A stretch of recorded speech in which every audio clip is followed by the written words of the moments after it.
வணக்கம் நேஷனல் சுமாரி இன்னைக்கு நம்ம என்ன பார்க்க போறோம் அப்படின்னா குரூப் 2 ஃபோக்கஸ் பண்ணி கரண்ட் அஃபேர்ஸ் தான் பார்க்க போறோம். அது ஜூலை மந்த்துக்குரிய 1 மந்த்துக்குரிய கரண்ட் அஃபேர்ஸ் தான் இன்னைக்கு ஃபுல்லா பார்க்க போறோம். இதே மாதிரி அடுத்தடுத்து உங்களுக்கு ஒவ்வொரு மந்த்துக்குரிய கரண்ட் அஃபேர்ஸ் நமக்கு வரும். குரூப் 2 எக்ஸாம் முடியறதுக்குள்ளான உங்களுக்கு அந்த கரண்ட் அஃபேர்ஸ் வரும். சரிங்களா? சரி, அந்த கரண்ட் அஃபேர்ஸ் எல்லாமே நமக்கு இப்போ MCQ டைப்ல தான் இருக்க போகுது. சரியா? பாருங்க, ஃபர்ஸ்ட் கொஸ்டின், இந்தியாவில் நபார்டு தினம் எப்பொழுது கொண்டாடப்படுகிறது? when is NABARD day celebrated in India? ஓகேவா? இதுக்கு ஆன்சர் என்ன அப்படின்னு பார்க்கும்போது ஜூலை 12ஆம் தேதி. ஓகேவா? ஜூலை 12ஆம் தேதி தான் என்ன செய்றாங்க? நபார்டு தினம் கொண்டாடுறாங்க. தேசிய வேளாண் மற்றும் ஊரக வளர்ச்சி வங்கி, நபார்டுடைய ஃபுல் ஃபார்ம் பாருங்களேன். நபார்ட் அப்படிங்கிறனா என்ன அர்த்தம்? National bank for agriculture and rural development. அதுதான் நபார்டுடைய ஃபுல் ஃபார்ம். ஜூலை 12ஆம் தேதி என்ன செய்றாங்க? ஒவ்வொரு வருஷமும் நபார்டு தினம் கொண்டாடுறாங்க. எதுக்கு அந்த டேட்டை சூஸ் பண்றாங்க ஜூலை 12 அப்படின்னு பார்க்கும்போது, நபார்டு என்பது 1981ஆம் ஆண்டு தேசிய வேளாண் மற்றும் ஊரக வளர்ச்சி வங்கி சட்டத்தின் கீழ் 1982 நிறுவப்பட்ட ஒரு சட்டப்பூர்வ அமைப்பாகும் அப்படின்னு சொல்லிருக்காங்க. என்னைக்கு? 1982 ஜூலை 12ஆம் தேதி தான் என்ன செஞ்சிருக்காங்க? நபார்டை இன்ட்ரோடியூஸ் பண்ணியிருக்காங்க. அந்த தேதி என்ன செஞ்சிருக்காங்க அப்படின்னா நபார்டு தினமா கொண்டாடுறோம். ஓகேவா? சரி, நெக்ஸ்ட் கொஸ்டின் பாருங்க. தமிழ்நாடு மாநில உருவாக்க தினம் எப்பொழுது கொண்டாடப்படுது? ஆக்சுவலா when is the Tamil Nadu state formation day celebration? இது வந்து பாத்தீங்க அப்படின்னா 2023ல இந்த தமிழ்நாடு தினத்தை, அந்த ஃபார்மேஷன் உருவாக்கம் தினத்தை மாத்திருக்காங்க. ஓகே, 2023 வந்து என்ன செஞ்சிருக்கோம்? நம்ம டேட்டை மாத்திருக்கோம். பாருங்க, ஜூலை 8, ஜூலை 18, ஜூலை 28, ஜூலை 29. இதுக்கு சரியான ஆன்சர் என்ன அப்படின்னு பார்க்கும்போது ஜூலை 18ஆம் தேதி. ஓகேவா? ஜூலை 18ஆம் தேதி என்ன செய்றாங்க? 2023 முதல் தமிழ்நாடு மாநில உருவாக்க தினமாக என்ன செய்றோம்? நம்ம அனுசரிக்கிறோம். எதுக்காண்டி ஜூலை 18 அப்படி செலக்ட் பண்ணணும்னு பாருங்க. ஜூலை 18 அன்று தான் அப்போதைய முதல்வர் CN அண்ணாதுரை 1967ஆம் ஆண்டு அப்போதைய மெட்ராஸ் மாநிலத்தின் தமிழ்நாடு என்று பெயர் மாற்ற மாநில சட்டமன்றத்தில் தீர்மானம் நிறைவேற்றினார். ஓகேவா? அந்த ரெசல்யூஷன் பாஸ் பண்ண தினம் தான் ஜூலை 18. மெட்ராஸ் அப்படிங்கிறத தமிழ்நாடு அப்படிங்கிற பெயர் மாற்றம் செய்த அண்ணா அவர்கள் என்ன செய்யறார்? தீர்மானம் நிறைவேற்றி இருக்கார். ஓகேவா? அந்த ஜூலை 18 தினத்தை என்ன செய்யணும்? தமிழ்நாடு மாநில உருவாக்க தினமா நம்ம கொண்டாடுறோம். ஓகேவா? சரி, நெக்ஸ்ட் பாருங்களேன். சர்வதேச புலிகள் தினம் எந்த நாளில் கொண்டாடப்படுகிறது? International tiger day is celebrated on which டே? இதுக்கு சரியான ஆன்சர் என்ன அப்படிங்கும்போது ஜூலை 29ஆம் தேதி. ஓகேவா? ஜூலை 29ஆம் தேதி என்ன செய்யணும் அப்படின்னா சர்வதேச புலிகள் தினமா கொண்டாடுறோம். ஓகேவா? புலிகள் பற்றிய விழிப்புணர்வை ஏற்படுத்த ஒவ்வொரு ஆண்டும் ஜூலை 29 அன்று இந்த தினம் அனுசரிக்கப்படுகிறது. எதுக்காண்டி இந்த தினம் ஜூலை 29 ஏன் செலக்ட் பண்ணியிருக்காங்க அப்படின்னு பாருங்க. இந்த நாள் 2010 செயின்ட் பீட்டர்ஸ்பர்க், அதாவது தென்னாப்பிரிக்கால இருக்கு செயின்ட் பீட்டர்ஸ்பர்க் புலிகள் உச்சி மாநாட்டில் முதலில் நிறுவப்பட்டது அப்படின்னு சொல்லியிருக்காங்க. இந்த நாள் 2010 இருந்து என்ன செய்றாங்க? கொண்டாடுறாங்க. எதனால அப்படின்னா அந்த செயின்ட் பீட்டர்ஸ்பர்க் புலிகள் உச்சி மாநாட்டில் அந்த ஜூலை 29ஆம் தேதி என்ன செய்றாங்க? கொண்டாடுறாங்க.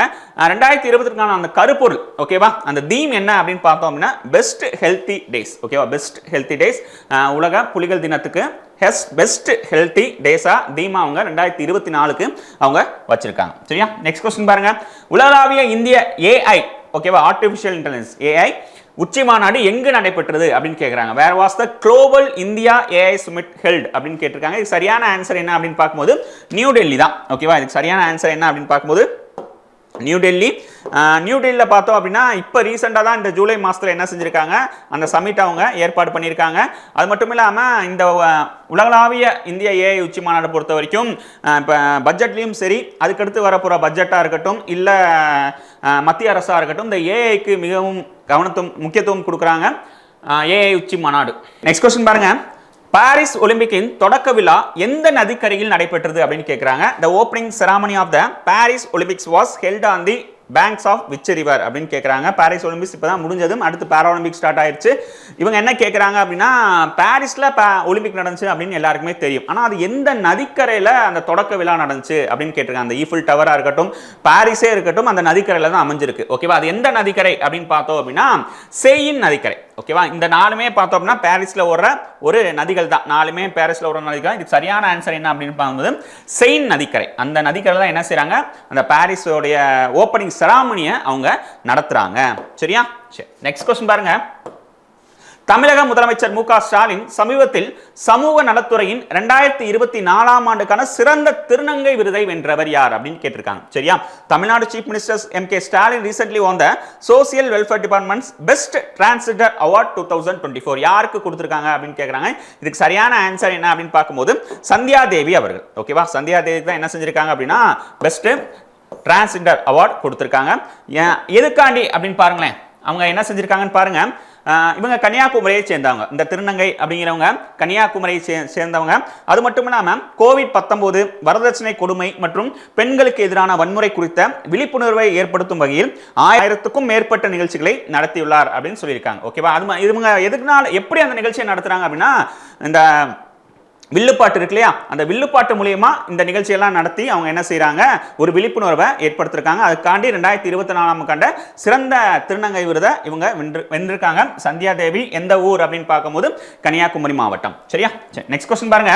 ஒரு விஞ்ஞானி ஒரு தயாரிப்பு திட்டம் எந்த இந்திய கவுன்சிலால் தொடங்கப்பட்டது அப்படின்னு கேட்கறாங்க. ஆமா, ரீசெண்டா ஒன் சயின்டிஸ்ட் ஒன் ப்ராடக்ட் அப்படிங்கிற ஒரு ஸ்கீமை லான்ச் பண்ணிருக்காங்க. அது எந்த டிபார்ட்மெண்ட், அதாவது எந்த கவுன்சில் அப்படின்னு கேட்கறாங்க. ஆப்ஷன்ஸ் பாருங்களேன். இந்திய வேளாண் ஆராய்ச்சி கவுன்சில், இந்திய மருத்துவ ஆராய்ச்சி கவுன்சில், தொழில்துறை மற்றும் அறிவியல் ஆராய்ச்சி கவுன்சில், இந்திய வரலாற்று ஆராய்ச்சி கவுன்சில் அப்படின்னு சொல்லியிருக்காங்க. சரியான ஆன்சர் என்ன அப்படின்னு பார்க்கும்போது இந்திய வேளாண் ஆராய்ச்சி கவுன்சில். ஓகேவா? Indian council of agriculture research அப்படின்னு சொல்ற இந்த வேளாண் தான். அவங்க தான் என்ன செய்யறாங்க, இந்த ஒரு விஞ்ஞானி ஒரு தயாரிப்பு திட்டத்தை கொண்டு வராங்க. சரி, எதுக்கு சார் இந்த ஒரு விஞ்ஞானி ஒரு தயாரிப்பு திட்டம் அப்படின்னு பார்த்தோம் அப்படின்னா, பாருங்க, இந்த ICAR அதான் ஷார்ட் ஃபார்ம்ல சொல்லுவாங்க. ஓகேவா? இந்திய வேளாண் ஆராய்ச்சி council, the Indian council of agriculture research, ICAR. சில நேரத்தில் என்ன கொடுப்பாங்க அப்படின்னா ICAR மட்டும் கொடுத்துட்டு போயிடுவாங்க. சரியா? அப்போ நம்மளுக்கு அப்ரிவேஷன் தெரிஞ்சா மட்டும் தான் என்ன செய்ய முடியும், இந்த क्वेश्चनக்குலாம் ஆன்சர் பண்ண முடியும். சரியா? சமீபத்தில் அதன் 96வது நிறுவன தினத்தில், அதாவது ஜூலை 16ஆம் தேதி தான் என்ன செய்றாங்க, அந்த நிறுவன தினமா சொல்றாங்க, ஒரு விஞ்ஞானி ஒரு தயாரிப்பு என்ற திட்டத்தை அறிமுகப்படுத்தினார். இத பாருங்களேன், எதுக்காண்டி அப்படின்னு, ஒரு விஞ்ஞானி ஒரு தயாரிப்பு விவசாய மற்றும் கால்நடை வளர்ப்பு துறையில் ஆராய்ச்சியை மேம்படுத்துவதை நோக்கமாக கொண்டுள்ளது. அது மட்டும் இல்லாம 100 ப்ராடக்ட் 100 நாள்ல, ஓகேவா, 100 ப்ராடக்ட் 100 நாள் அவங்க வந்து கண்டுபிடிக்கணும் அப்படின்னு சொல்லி ஒரு இனிஷியேட்டை அவங்க என்ன செஞ்சிருக்காங்க அப்படின்னா ஆரம்பிச்சிருக்காங்க. சரியா? 100 ப்ராடக்ட் 100 நாள் அப்படிங்கிற ஒரு இனிஷியேட்டிவ் அவங்க ஆரம்பிச்சிருக்காங்க. சரியா? நெக்ஸ்ட் क्वेश्चन பாருங்களேன். இந்தியாவில் 3 புதிய குற்றவியல் நடைமுறை சட்டங்கள் எப்பொழுது நடைமுறைக்கு வந்தது? when did the 3 new criminal procedure act come into force India அப்படின்னு கேட்குறாங்க. ஆல்ரெடி பழசா இருந்த அந்த IPC அதெல்லாம் தூக்கிட்டு ஒரு 3 புதுசா என்ன செஞ்சிருக்காங்க அப்படின்னா புதிய குற்றவியல் நடைமுறை சட்டத்தை அவங்க நடைமுறைப்படுத்திருக்காங்க மத்திய அரசு. அது எந்த தேதியில இருந்து நடைமுறைப்படுத்திருக்காங்க அப்படின்னு கேட்குறாங்க. இதுக்கு சரியான ஆன்சர் என்ன அப்படின்னு பார்க்கும்போது ஜூலை 1ஆம் தேதி தான். ஓகேவா? சரியான ஆன்சர் என்ன அப்படின்னு பார்க்கும்போது ஜூலை 1ஆம் தேதியில தான் என்ன ஆகுது, அந்த குற்றவியல் நடைமுறை சட்டம் 3 குற்றவியல் நடைமுறை சட்டங்கள் நம்மளுக்கு நடைமுறைக்கு வருது. நெக்ஸ்ட் क्वेश्चन பாருங்க. சமீபத்தில் யுனெஸ்கோ உலக பாரம்பரிய தலமாக இந்தியாவின் எந்த தலம் சேர்க்கப்பட்டது? அதாவது இந்தியாவில் 43வது தலமா யுனெஸ்கோ பாரம்பரிய சின்னமா எது அறிவிச்சிருக்காங்க, எந்த தலம் அறிவிச்சிருக்காங்கன்னு கேட்குறாங்க. சராய்டியோ மொய்தாம் அசாம், மகாபோதி கோயில் மத்திய பிரதேசம், சித்தார்கர் கோட்டை ராஜஸ்தான், பிரகதீஸ்வரர் கோயில் தமிழ்நாடு. ஓகே, அந்த பிரகதீஸ்வரர் கோயில்லாம் பார்த்தோம் அப்படின்னா முன்னாடியே அவங்க வந்து பாரம்பரிய தலமா அறிவிச்சிருப்பாங்க. ஓகே, அவங்க கேட்குறது ரீசெண்டாக, அதாவது கடைசியாக 43வது தலம் எது அப்படின்னு கேட்டிருக்காங்க. இதுக்கு சரியான ஆன்சர் என்ன அப்படின்னு பார்க்கும்போது ஃபர்ஸ்ட் ஆப்ஷன் தான். ஓகேவா? அந்த சராய்டியோ மொய்தாம் அசாம் அப்படின்னு சொல்ற அந்த இடம் தான் என்ன செஞ்சிருக்காங்க, 43வது தலமா யுனெஸ்கோ பாரம்பரிய தலத்தால் சேர்க்கப்பட்டிருக்கு. இது என்ன சராய்டியோ மொய்தாம் அசாம் அப்படின்னா என்ன அர்த்தம் அப்படின்னு பார்த்தீங்கன்னா, ஒரு கிபி 700ல அவங்களுடைய முன்னோர்கள் புதைக்கப்பட்ட இடம். ஓகேவா? சின்ன ஒரு பிரமிடு மாதிரி இருக்கும். இதை என்ன சொல்றாங்க அப்படின்னா அஸ்ஸாமின் பிரமிடு அப்படின்னு சொல்றாங்க. இந்த சராய்டா மொய்தாமா என்ன சொல்றாங்க அப்படின்னா அஸ்ஸாமினுடைய பிரமிடு அப்படின்னு சொல்றாங்க. சின்ன ஒரு பிரமிடு மாதிரி, ஒரு கல்லறை மாதிரி தான் இருக்கும். இது வந்து எப்போ பண்ணியிருக்காங்க அப்படின்னு பார்க்கும்போது கிபி 700ல கிட்டத்தட்ட ஒரு 1300 வருஷத்துக்கு முன்னாடியே என்ன செஞ்சிருக்காங்கன்னா அதை கட்டியிருக்காங்க. அதை தான் யுனெஸ்கோ என்ன செஞ்சிருக்கு அப்படின்னா உலக பாரம்பரிய தலம் அப்படின்னு அறிவிச்சிருக்கு. இந்தியாவுடைய 43வது தலமா சேர்த்திருக்காங்க. சரியா? நெக்ஸ்ட் क्वेश्चन பாருங்க. Question number 10. தமிழ்நாட்டின் மொழி அட்லஸ் 2011 படி தமிழ்நாட்டில் அதிக மக்களால் பேசப்படும் 2வது மொழி எது அப்படின்னு கேட்குறாங்க. ஃபர்ஸ்ட் மொழி நம்மளுக்கு தெரியும், தமிழ் தான். தமிழ்நாட்டை பொறுத்த வரைக்கும் முதல் மொழியா தமிழ் தான் அதிக மக்களால் பேசப்பட்டிருக்கு. 2வது மொழி எது அப்படின்னு பார்க்கும்போது அது தெலுங்கு மொழி தான். ஓகேவா? தமிழ்நாட்டில் அதிக மக்களால் பேசப்படும் 2வது மொழி எது அப்படின்னு பார்த்தோம் அப்படின்னா தெலுங்கு. இதுல டேட்டா பாருங்களேன். பாருங்க, ஒரு 5 மேஜர் லாங்குவேஜ், ஓகே, ஒரு 5 மேஜர் லாங்குவேஜ் கேட்டகரைஸ் பண்ணியிருக்காங்க. தமிழை பொறுத்த வரைக்கும் எத்தனை பேர் பேசுறாங்க? தெலுங்கு, கன்னடா, அதுக்கடுத்து கன்னடா வந்து 3வது இடத்துல இருக்கு, 4வது இடத்துல உருது இருக்கு, 5வது இடத்துல மலையாளம் இருக்கு. ஓகே, நெக்ஸ்ட் क्वेश्चन பாருங்க. கீழ்கண்டவற்றுள் சரியானது எது எவை அப்படின்னு கேட்குறாங்க. சுகாதார மேலாண்மை தகவல் அமைப்பு HMIS அப்படின்னு சொல்ற சுகாதார மேலாண்மை தகவல் அமைப்பின் தரவின்படி 2023-24 தமிழகத்தின் மகப்பேறு இறப்பு விகிதம் 1 லட்சம் உயிருடன் பிறந்த குழந்தைகளுக்கு 45.5 என குறிப்பிடத்தக்க வீழ்ச்சியை பதிவு செய்வது அப்படின்னு சொல்லியிருக்காங்க. அதாவது சரியானது கேட்குறாங்க. இந்த 3ல எது சரி அப்படின்னு ஆப்ஷன் கொடுத்து 1 2 சரி 2 3 சரி அப்படின்னு கேட்குறாங்க. சரியா? ஃபர்ஸ்ட் ஆப்ஷன் சொல்லியாச்சு. ரெண்டாவது பாருங்களேன், உலகளாவிய மகப்பேறு இறப்பு வீதத்தை 1 லட்சம் உயிருடன் பிறந்த குழந்தைகளுக்கு 70க்கும் குறைவாக குறைக்க வேண்டும் என்ற நிலையான வளர்ச்சி இலக்குகளை தமிழகம் அடைந்துள்ளது. ஓகேவா? ஃபர்ஸ்ட் உலகளாவிய மகப்பேறு இறப்பு வீதம் அப்படிங்கிறது அவங்க செட் பண்ணியிருக்கிறது 70.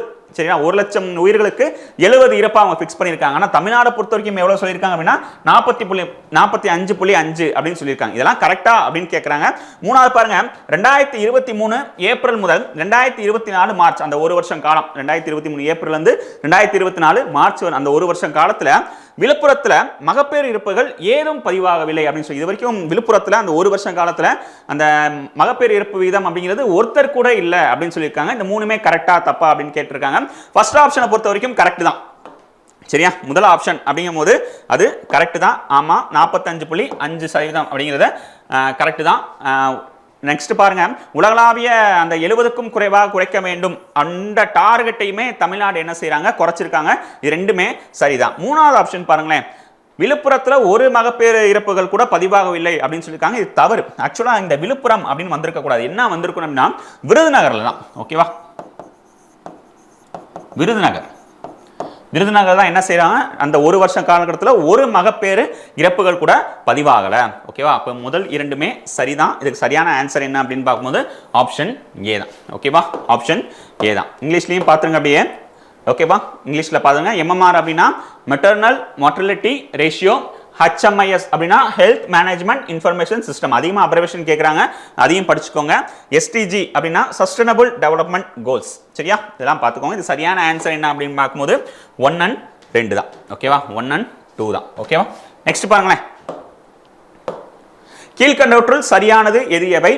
சமீபத்தில் 2023-24 ஆண்டிற்கான SDG இந்திய குறியீட்டின்படி தமிழ்நாடு 78 மதிப்பெண்ணுடன் 3வது இடத்தை பிடித்துள்ளது அப்படின்னு சொல்லியிருக்காங்க. ஓகேவா? இப்பதான் பார்த்தோம் சஸ்டைனபிள் டெவலப்மெண்ட் கோல் அப்படின்னு சொல்ற அந்த SDG அப்படிங்கிற வெளியிடுற அறிக்கையில தமிழ்நாடு 3வது இடத்துல இருக்கு அப்படின்னு சொல்லியிருக்காங்க. அது மட்டும் இல்லாம இது தேசிய சராசரியின் 71 விட அதிகம் அப்படின்னு சொல்லியிருக்காங்க. இது சரிதான். ஓகேவா? ஆமா, கண்டிப்பா நீங்க எதுல எடுத்துக்கிட்டாலுமே நம்ம பார்த்தோம் அப்படின்னா நம்ம தேசிய சராசரியோட எல்லாத்துலயுமே அதிகமா இருக்கும். ஓகேவா? தமிழ்நாடை பொறுத்த வரைக்கும் இந்திய சராசரியை விட தமிழ்நாடு எந்த டிபார்ட்மெண்ட் எடுத்துக்கிட்டாலும் நம்ம என்ன செய்வோம், தேசிய சராசரியை விட அதிகமா இருக்கும்.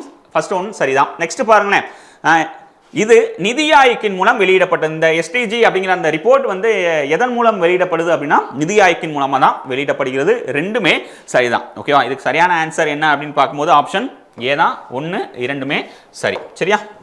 நெக்ஸ்ட் क्वेश्चन பாருங்க, சமீபத்தில் செய்திகளில் பார்த்த சராஸ் கிரான் எந்த மாநிலத்தின் மாநில பறவை அப்படின்னு கேட்குறாங்க. ரீசெண்ட் டைம்ஸ்ல பார்த்தோம் அப்படின்னா இந்த பறவையை பத்தி நியூஸ்ல அடிக்கடி பார்க்க முடிஞ்சிருக்கும். இது ஒரு அழிந்து வரும் பறவை தான். இது பார்த்தோம் அப்படின்னா உத்தரப்பிரதேசம். ஓகேவா? உத்தரப்பிரதேசத்துடைய இது மாநில பறவையா இருக்கு இந்த சராய் கிரான். ஓகேவா? உத்தரப்பிரதேசம் இவங்க என்ன செய்யறாங்க, அந்த அழிந்து வரும் இன பறவை என்ன செய்யறாங்க, புதுப்பிக்கிறதுக்காண்டி சில ஸ்கீம்ஸ் எல்லாம் கொண்டு வராம, அது மட்டும் இல்லாம கடைசி சென்சஸ் இருக்கு இல்லையா, கடைசி அந்த பறவைகள் சென்சஸ்ல ஒரு 300 வந்து அதிகரிச்சு டோட்டலா வந்து பார்த்தீங்க அப்படின்னா ஒரு 19,000 கிட்ட தான் இருக்கு. ஓகேவா? டோட்டலாவே இந்த இன்ன பறவை வந்து 19,000 தான் மட்டும்தான் இருக்கு. லாஸ்ட் டைம் சென்சஸ்ல பார்த்தோம் ஒரு 300 வந்து அதிகரிச்சிருக்கு. ஓகேவா? இதுக்கு சரியான ஆன்சர் உத்தரப்பிரதேசம். ஓகேவா? நெக்ஸ்ட் क्वेश्चन பாருங்க, யூனியன் பட்ஜெட் 2024-25 படி கேலே இந்தியா முயற்சிக்கு எவ்வளவு நிதி ஒதுக்கப்பட்டுள்ளது? லேட்டஸ்டா பார்த்தோம் அப்படின்னா பட்ஜெட் அனௌன்ஸ்மெண்ட் பண்ணியிருந்தாங்க. அதுல வந்து கேலோ இந்தியா அந்த கான்செப்டுக்கு வந்து எவ்வளவு வந்து பட்ஜெட் ஒதுக்கியிருக்காங்க அப்படின்னு பார்த்தோம் அப்படின்னா கிட்டத்தட்ட 900 கோடி. ஓகேவா? கிட்ட 900 கோடி என்ன செஞ்சிருக்காங்க அப்படின்னா அந்த கேலோ இந்தியா பட்ஜெட்டுக்கு வந்து கேலோ இந்தியாவுக்கு வந்து அந்த பட்ஜெட்ல 900 கோடி ஒதுக்கியிருக்காங்க. இருக்கிறதுலே கேலோ இந்தியா 2018 ஆரம்பிச்சிருப்பாங்க. 2018 இருந்து பார்த்தோம் அப்படின்னா இந்த பட்ஜெட்ல தான் என்ன செய்றாங்க, மிக அதிக தொகையை அவங்க என்ன செஞ்சிருக்காங்க அப்படின்னா இந்த கேலோ இந்தியாவுக்கு வந்து அவங்க ஒதுக்கியிருக்காங்க. சரியா? சரி, நெக்ஸ்ட் என்ன பார்ப்போம் அப்படின்னா தமிழ்நாடுடைய கரண்ட் அஃபேர்ஸை நம்ம பார்ப்போம். ஓகேவா? பாருங்க, தமிழ்நாடு கரண்ட் அஃபேர்ஸ்ல ஃபர்ஸ்ட் பாருங்க, நீதிபதி முருகேசன் குழு, த ஜஸ்டிஸ் தி முருகேசன் கமிட்டி. இது எதற்கு அமைச்சிருப்பாங்க இந்த கமிட்டி அப்படின்னு பார்த்தோம் அப்படின்னா, நம்முடைய மாநில கல்விக் கொள்கையை வடிவமைப்பதற்கும், அது மட்டும் இல்லாம நம்முடைய கல்வி எப்படி இருக்கு, என்ட்ரன்ஸ் எக்ஸாம்லாம் வேணுமா வேணாமா அப்படின்னு ஒரு குழு அமைச்சு அதை என்ன செஞ்சிருக்காங்க, ஆராய்ச்சி பண்ணியிருக்காங்க. அதுதான் இந்த நீதிபதி முருகேசன் குழு, தி ஜஸ்டிஸ் தி முருகேசன் கமிட்டி. இவங்க பாருங்க, நீதிபதி டி முருகேசன் குழு சமீபத்தில் தமிழக அரசுக்கு தனது அறிக்கையை சமர்ப்பித்தது. தனித்துவமான மாநில கல்விக் கொள்கையை வரைவு செய்வதற்காக தமிழக அரசால் இந்த குழு அமைக்கப்பட்டது. பாருங்க, மாநில கல்விக் கொள்கையை என்ன செய்யணும், வரைவு செய்யறதுக்காண்டி என்ன செய்யறாங்க, இந்த குழுவை அமைக்கிறாங்க. அவங்க ரிப்போர்ட் என்னென்னு பாருங்க, முக்கிய பரிந்துரைகள் என்னென்ன அப்படின்னு பார்ப்போம். உயர்கல்வி படிப்புகளுக்கான சேர்க்கைக்கு எந்த விதமான நுழைவுத் தேர்வும் நடத்தக்கூடாது என பரிந்துரைத்துள்ளது. ஓகேவா, இந்த நீட் எக்ஸாம், இன்ஜினியரிங் எக்ஸாம்ஸ் இப்போ பார்த்தீங்க அப்படின்னா, இன்ஜினியரிங் படிக்கணும் அப்படின்னா இப்போ புதுசாக கொண்டு வர போகிறாங்க, பேச்சுவார்த்தை நடந்துகிட்டு இருக்கு. இன்ஜினியரிங்க்கும் என்ட்ரன்ஸ் எக்ஸாம், நீட் மாதிரி ஒரு என்ட்ரன்ஸ் எக்ஸாம் நடத்தலாமா அப்படின்னு சென்ட்ரல் கவர்மெண்ட் பேசிகிட்டு இருக்காங்க. இந்த மாதிரி நுழைவுத் தேர்வு, எந்த நுழைவுத் தேர்வும் நடத்தக்கூடாது. அதாவது உயர்கல்வி சேர்க்கைக்கு நீங்கள் பிடெக் படிக்கிறீங்க, பிஇ படிக்கிறீங்க, டாக்டர் படிக்கிறீங்க, அந்த மாதிரி நீங்கள் உயர்கல்விக்கு எந்த விதமான என்ன நுழைவுத் தேர்வும் நடத்தக்கூடாது அப்படின்னு அவங்க ரெக்கமெண்டேஷன் பண்ணுறாங்க. மெயினான ரெக்கமெண்டேஷன், முக்கியமான ரெக்கமெண்டேஷனாக பார்க்குறாங்க. நெக்ஸ்ட் பாருங்க, உயர்கல்வியின் அனைத்து படிப்புகளுக்கும் சேர்க்கைக்கு 11 மற்றும் 12ஆம் வகுப்பு பொதுத் தேர்வுகளில் பெற்ற மொத்த மதிப்பெண்களை அடிப்படையாக இருக்க வேண்டும். சரி, அப்புறம் எப்படி வந்து உயர்கல்வி படிக்கிறது அப்படின்னா, நீங்க 11th 12th பப்ளிக் எக்ஸாம்ஸ்ல மார்க் வாங்குறீங்க இல்லையா, அந்த மார்க்கை வச்சு தான் என்ன செய்யணும், நீங்க வந்து உயர்கல்வி படிக்கணும் அப்படின்னு அந்த குழு ரெக்கமெண்டேஷன் பண்ணியிருக்கு. சரியா, நெக்ஸ்ட் பாருங்க, அரசியலமைப்பின் 7வது அட்டவணையில் பட்டியல் 2இல் கல்வி என்ற பொருளை மீண்டும் கொண்டு வருவதற்காக தமிழக அரசு உரிய நடவடிக்கைகளை மேற்கொள்ளலாம். முதல்ல மத்திய பட்டியல், மாநில பட்டியல், பொது பட்டியல் அப்படின்னு பாலிட்டியில் படிச்சிருப்பீங்க. ஓகேவா, கல்வியை பொறுத்த வரைக்கும் எதில் இருக்குது அப்படின்னு பார்த்தீங்கன்னா பொதுப்பட்டியலில் இருக்குது. ஓகே, முதல்ல மாநில பட்டியல் இருந்துச்சு, அதை மாற்றி இப்போ பொதுப்பட்டியலுக்கு கொண்டு வந்துட்டாங்க. இவங்க என்ன சொல்கிறாங்க, அந்த 7th ஷெட்யூலில் இருக்கிற பொதுப்பட்டியலில் இருக்கிற கல்வியை நீங்கள் மாநில பட்டியலை கொண்டு வர ட்ரை பண்ணுங்க அப்படின்னு அவங்க ரெக்கமெண்ட் பண்ணியிருக்காங்க.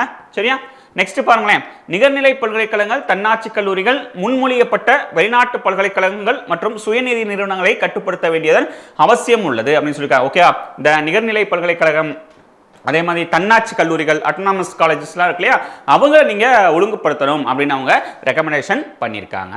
சரியா, ஓகே. நெக்ஸ்ட் பாருங்க, பயிற்சி வகுப்புகளுக்கு தடை விதிக்கவும் கல்வியில் அரசு முதலீட்டை அதிகரிக்கவும். பயிற்சி வகுப்புகள் அப்படின்னு சொல்றாங்க இல்லையா, இப்போ 6th இருந்து 12th வரைக்கும் இருக்காங்க அப்படின்னா அவங்க டியூஷன் கிளாஸ் போவாங்க இல்லையா, அந்த மாதிரி கிளாஸஸை நீங்கள் தடுக்கணும். அதே மாதிரி கல்வியில் அரசு முதலீட்டை அதிகரிக்கும். ஓகேவா, இன்வெஸ்ட்மெண்ட், அந்த எஜுகேஷனில் இன்வெஸ்ட்மெண்ட் இன்னும் அதிகமாக பண்ணுங்க அப்படின்னு சொல்லி அவங்க ரெக்கமெண்டேஷன் கொடுத்துருக்காங்க. சரியா, இதெல்லாமே பார்த்தோம்னா அவங்களுடைய முக்கியமான ரெக்கமெண்டேஷன். சரியா, நெக்ஸ்ட் பாருங்களேன், 2வது தமிழ்நாடு ஸ்பேஸ் இண்டஸ்ட்ரியல் பாலிசி 2024. ஆமா, லான்ச் பண்ணியிருக்காங்க. ஓகேவா, தமிழ்நாடு விண்வெளி தொழில் கொள்கை 2024 என்ன செய்யிருக்காங்க, தமிழ்நாடு அரசால் வெளியிடப்பட்டிருக்கு. அதுல முக்கியமான அம்சம் என்ன அப்படின்னு பார்க்கும்போது, தமிழக அரசு சமீபத்தில் தமிழ்நாடு விண்வெளி தொழில் கொள்கை 2024 வரை வெளியிட்டது. இந்த கொள்கை 10 ஆண்டுகளில் சுமார் 10,000 பேருக்கு, ஓகேவா, 10 ஆண்டுகள்ல சுமார் 10,000 பேருக்கு நேரடி மற்றும் மறைமுக வேலைவாய்ப்புகளை உருவாக்குவதை நோக்கமாக கொண்டுள்ளது. மேலும் இத்துறையில் உள்ள நிறுவனங்களுக்கு ஊக்கத்தொகையாகவும் வழங்குகிறது அப்படின்னு சொல்லியிருக்காங்க. மெயினான கான்செப்ட் என்ன அப்படின்னா, பின்னாடி வர 10 ஆண்டுகளில் ஒரு 10,000 பேருக்கு நேரடியாகவோ மறைமுகமாகவோ வேலைவாய்ப்பு அளிக்கிறதுக்காண்டி இந்த பாலிசி ஒரு முக்கியத்துவம் வாய்ந்தது. நெக்ஸ்ட் பாருங்களேன், விண்வெளித்துறை தொடர்பான உற்பத்தி மற்றும் சேவைகளில் ஈடுபட்டுள்ள அனைத்து நிறுவனங்களுக்கும் இந்த கொள்கை பொருந்தும் அப்படின்னு சொல்லியிருக்காங்க. ஓகேவா, விண்வெளித்துறை தொடர்பான உற்பத்தி மற்றும் சேவைகள்ல. ஓகேவா, இங்கிலீஷ்ல பாருங்க, the policy would be applicable for all enterprises engaged in manufacturing and servicing patterning or the space sector அப்படின்னு சொல்லியிருக்காங்க. ஓகேவா, ஸ்பேஸ் செக்டார் சம்பந்தமா இருக்கிற எல்லா துறைகளுக்கும் இந்த பாலிசி பொருந்தும் அப்படின்னு சொல்லியிருக்காங்க. நெக்ஸ்ட் பாருங்க, தமிழ்நாடு ஏற்கனவே தனியார் தொழில்துறையுடன் இணைந்து திருச்சியில் ட்ரீட் என்ற பொதுவான வசதியை நிறுவியுள்ளது. ஓகேவா, திருச்சியில் ட்ரீட் அப்படிங்கிற ஒரு தனியார் ஃபெசிலிட்டியோட ஆல்ரெடி நிறுவி வச்சிருக்காங்க. ஓகேவா, 2014 இந்த ட்ரீட்டை வந்து திருச்சியில் தமிழ்நாடு அரசு வந்து நிறுவியிருப்பாங்க. இது விண்வெளி தொழில்துறையின் கனரக பொறியியல் தேவைகளை ஆதரிக்கும் திறன் கொண்டது அப்படின்னு சொல்லியிருக்காங்க. இங்கிலீஷ்ல பாருங்க, heavy engineering needs of the space இண்டஸ்ட்ரிக்கு சம்பந்தமான அந்த கனரக உதிரி பாகங்களை தயாரிக்கிறதுக்கான ஒரு முன்னெடுப்பா இது அவங்க சொல்றாங்க. சரியா, ஓகே.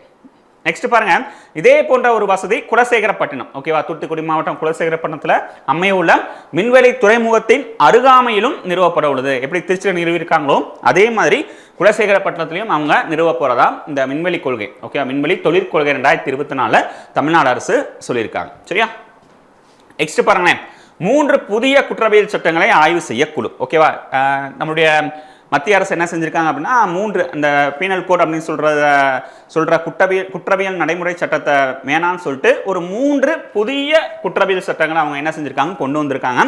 அது எப்படி இருக்கு, தமிழ்நாடுக்கு அது பொருந்துமா அப்படின்னு சொல்லி ஒரு ஆய்வு செய்ய ஒரு குழு வந்து என்ன செஞ்சிருக்காங்க, தமிழ்நாடு கவர்மெண்ட் அவங்க கொண்டு வந்திருக்காங்க. பாருங்க, மத்திய அரசால் இயற்றப்பட்ட 3 புதிய குற்றவியல் சட்டங்களில் மாநில அளவில் செய்ய வேண்டிய திருத்தங்களை ஆய்வு செய்து பரிந்துரைக்க தமிழ்நாடு முதலமைச்சர் மு க ஸ்டாலின் ஒரு நபர் குழுவை அமைத்துள்ளது அப்படின்னு சொல்றாங்க. ஓகேவா, அப்போ இது எத்தனை நபர் கொண்ட குழு அப்படின்னா ஒரு நபர் கொண்ட குழு.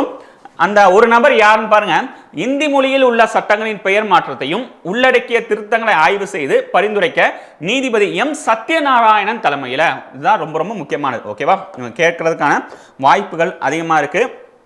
ஓகேவா, அந்த 3 குற்றவியல் சட்டங்களை ஆய்வு செய்ய குழு எந்த குழு அப்படின்னா சத்யநாராயணன் கமிட்டி. ஓகேவா, நீதிபதி சத்யநாராயணன் கமிட்டி, அந்த கமிட்டி தான் என்ன செஞ்சிருக்காங்க, அமைச்சிருக்காங்க. ஓகேவா, 3 குற்றவியல் நடைமுறை சட்டம் ஜூலை 1ஆம் தேதி என்ன செஞ்சிருக்காங்க, அதை நடைமுறைப்படுத்தியிருப்பாங்க.